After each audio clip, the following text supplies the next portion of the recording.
Someone has to explain to me how a GOP Congress can do anything about inflation. There's really nothing they can do, right? Or am I wrong?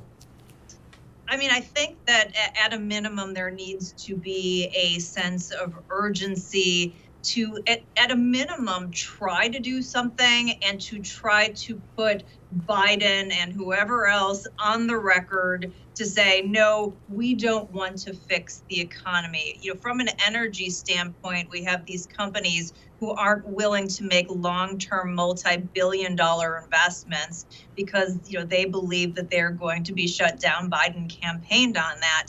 Giving them some level of certainty, creating a legal path to ensure that if they make the investment, someone's not going to come in and shut them down would be huge.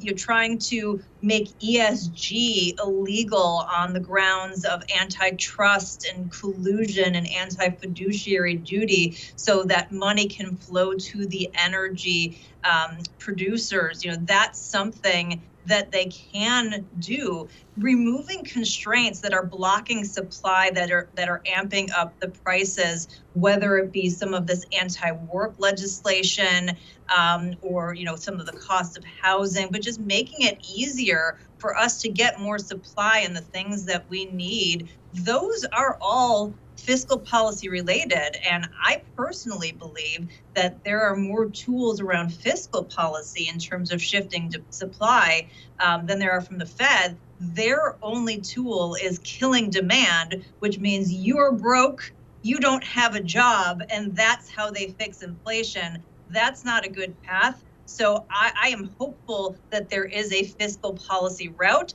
and that there's the fortitude to go after these things swiftly, one right after another. There cannot be any dilly-dallying here to really make a change.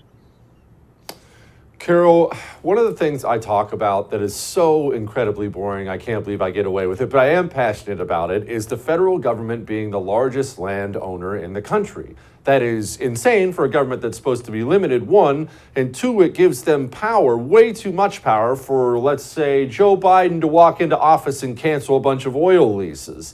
We have to remove that power. We can't get back into office and then allow them to start drilling again. But if the power remains in place, the next time a Democrat comes in, boom, it's back off the table, screwing up the oil industry for another 4 or 5 years.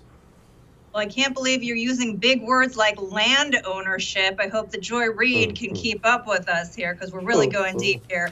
But yeah, there are all of these powers that need to be abolished. I think the land side's a good one. I also think the Federal Reserve is another one. They get their powers from Congress. We can't just abolish the Fed without reining in those powers, because then what's going to happen is the only thing worse than the Federal Reserve, which is Congress coming in and setting monetary policy.